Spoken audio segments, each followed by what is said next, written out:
5:27 p.m. Central Daylight Time, a severe thunderstorm was located near Lake Mejia, or 9 miles northwest of Groesbeck, moving east at 30 miles per hour.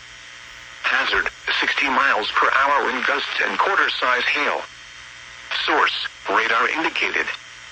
Impact, hail damage to vehicles is expected. Expect wind damage to roofs, siding, and trees. This severe thunderstorm will be near Lake Mejia and Fort Parker State Park around 5:35 p.m. Central Daylight Time. Mejia around 5:45 p.m. Central Daylight Time. Other locations impacted by the severe thunderstorm include Shiloh, Fallon, and Ben-Hur. For your protection, get inside a sturdy structure and stay away from windows.